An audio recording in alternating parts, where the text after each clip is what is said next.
కర్నూలు జిల్లా ఎమ్మిగనూరులో శ్రీ నీలకంఠేశ్వర స్వామి జాతర సందర్భంగా క్రీస్తు శేఖం బీవీ మోహన్ రెడ్డి స్మారక అంతరాష్ట్ర టెన్నిస్ బాల్ క్రికెట్ టోర్నమెంట్ పోస్టర్ను ఎమ్మెల్యే బీవీ జయనాగేశ్వరరెడ్డి విడుదల చేశారు. శ్రీ నీలకంఠేశ్వర స్వామి జాతరకు ఒక ప్రత్యేకమైన పేరు, ప్రతిష్ట ఉందన్నారు ఎమ్మెల్యే జయనాగేశ్వరరెడ్డి. క్రీడా నైపుణ్యాన్ని పెంపొందించడానికి పట్టణంలో వీవర్స్ కాలనీ మైదానం నందు డిసెంబర్ 5వ తేదీ నుండి క్రికెట్ టోర్నమెంట్ ప్రారంభమవుతుందని ఎమ్మెల్యే తెలిపారు.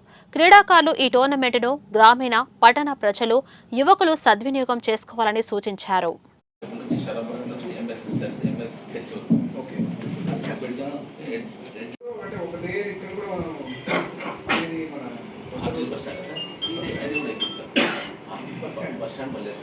భార్గవ్ గారు కొంచెం లోపల పోండి,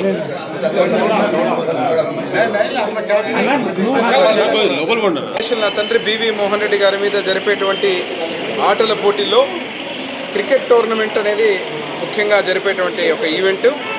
ఈసారి కూడా దాని యొక్క స్టాండర్డ్స్ పెంచుతూ ఏదైతే ప్రైజ్ మనీ మామూలుగా 1,00,000 చిల్లర ఇచ్చేవాళ్ళం, ఈసారి 2 లక్షలు విజేతలకు 2,10,000, ఏదైతే రన్నర్స్ అప్ కూడా ₹1,00,000 1,10,000 పెట్టడం జరుగుతూ ఉంది. దీంట్లో భాగంగా క్రికెట్ అభిమానులు, క్రీడాకారులు అంతర్రాష్ట్ర టెన్నిస్ బాల్ క్రికెట్ టోర్నమెంట్ చాలా ప్రతిష్టాత్మకంగా జరుపుతున్నాం. దీంట్లో ప్రతి ఒక్కరు కూడా పాల్గొని ఈ యొక్క క్రికెట్ టోర్నమెంట్ విజయవంతం చేయాలని చెప్పి ఆశిస్తూ మరొక్కసారి అడ్వాన్స్